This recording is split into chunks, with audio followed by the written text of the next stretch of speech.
ప్రభుత్వం మరో కీలకమైనటువంటి నిర్ణయం తీసుకుంది. ఇప్పటికే ఆంధ్రప్రదేశ్లో కార్యకలాపాలు నిర్వహిస్తున్న అపోలో టైర్స్ ప్లాంట్ ఎక్స్పాన్షన్కి ఏపీ సర్కార్ గ్రీన్ సిగ్నల్ ఇచ్చింది.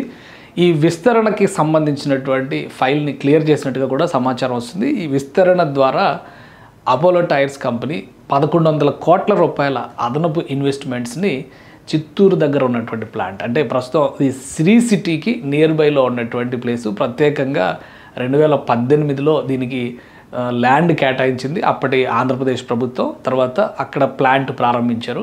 అపోలో టైర్స్ దేశవ్యాప్తంగానే కాదు, ప్రపంచవ్యాప్తంగా 100 దేశాల్లో బిజినెస్ నిర్వహిస్తున్నటువంటి ఇండియన్ ఎంఎన్సీ కింద, అంటే మల్టీనేషనల్ కంపెనీ కింద మనం చూడాల్సి ఉంటుంది. ఇప్పుడు తాజాగా తీసుకున్నటువంటి నిర్ణయం తర్వాత అపోలో టైర్స్ ప్లాంట్, ఇది పాత ప్లాంట్, ఇప్పుడు దీన్ని పూర్తి స్థాయిలో ఎక్స్పాన్షన్కి సంబంధించి గ్రీన్ సిగ్నల్ వచ్చింది. అంటే 1100 కోట్ల రూపాయలు కొత్తగా ఇన్వెస్ట్మెంట్ పెట్టబోతుంది రాష్ట్ర ప్రభుత్వం. అలానే అపోలో టైర్స్ క్వాలిటీ విషయంలో కూడా 5 స్టార్ రేటింగ్ పొందింది. దేశంలో ఇది ఒక నంబర్ 1, అంటే టాప్ క్లాస్ కంపెనీ కింద మనం చూడాల్సి ఉంటుంది.